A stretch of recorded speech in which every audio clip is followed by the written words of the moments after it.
मानव इतिहास में ये सबसे पुराना सवाल रहा है भगवान को लेकर, और वो ये कि अगर भगवान है तो रेप क्यों हो रहे हैं, मर्डर क्यों हो रहे हैं, छोटे छोटे बच्चों के साथ गलत क्यों हो रहा है, जितनी भी सारी चीजें हैं।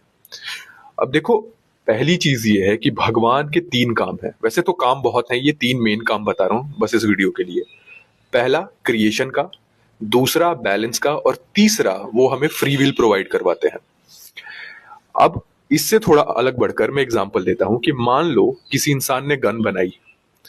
अब उसका इस्तेमाल हमारे ऊपर है कि हम उसे प्रोटेक्शन के लिए यूज कर रहे हैं, या फिर हम उसे यूज कर रहे हैं किसी को मारने के लिए, या फिर हम जाके गला पकड़ेंगे उसका जिसने गन बनाई कि तूने ऐसी गन क्यों नहीं बनाई जिसका इस्तेमाल क्या बोलते हैं सिर्फ अच्छाई के लिए हो सके। ऐसा हम नहीं कह सकते हैं, क्योंकि वो सेम फ्री विल हमारे अंदर है कि हम जो गन है उस टूल का इस्तेमाल किस तरीके से कर रहे हैं। क्या हम उसको प्रोटेक्शन के लिए यूज कर रहे हैं, या फिर हम उसको क्या कहते हैं किसी का मर्डर करने के लिए, अपनी रंजिशें निकालने के लिए कर रहे हैं। तो ये हमारी फ्री विल के ऊपर है। सेम चीजें है कि भगवान ने हमें टूल्स दे दिए हैं। अगर मैं रेप की बात करूं तो हमारे पास पहली चीज फ्री विल है। दूसरी चीज ये है कि अब ये टूल पे डिपेंड करता है कि हम क्या बोलते हैं इसका यूज। शादी के बाद सेक्स इज नॉट बैड, ये सारे धर्मों में लिखा हुआ है।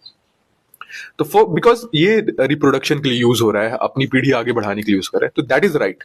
बट वहीं पर कोई वासना में आकर किसी का रेप कर दे रहा है, दैट इज बैड।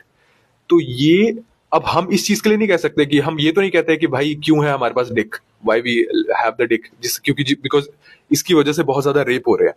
हम ये नहीं कहते हैं, ये उस पर्सन की चॉइस है कि वो उस चीज का इस्तेमाल कैसे कर रहा है। और वो सेम चीज हमें खुदा ने दी है, हमें हमारे रब ने दी है कि हमारे पास फ्री विल है। अगर कोई इंसान किसी चीज का प्रयोग गलत तरीके से कर रहा है तो वो उस इंसान की गलती है, वो अपनी फ्री विल का गलत इस्तेमाल कर रहा है, इसमें रब की गलती नहीं है। उसकी दूसरी तरफ जो चीज मैंने कही कि भगवान ने बैलेंस बैलेंस का काम है, उनका काम है कि वो बैलेंस बनाए रखे।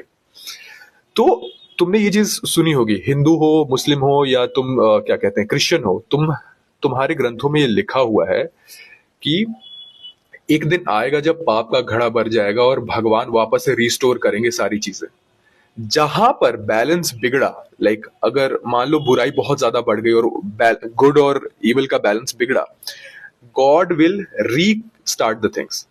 वो सारी की सारी चीजों को वापस से रिस्टोर करेंगे और वापस से वो बैलेंस लाएंगे। उनका मेन काम ही है बैलेंस का। तो आई गेस मतलब लमसम मैंने इस चीज का जवाब दे दिया है कि it is not the God, it is the human की फ्री विल कि वो उसका इस्तेमाल किस तरीके से कर रहा है।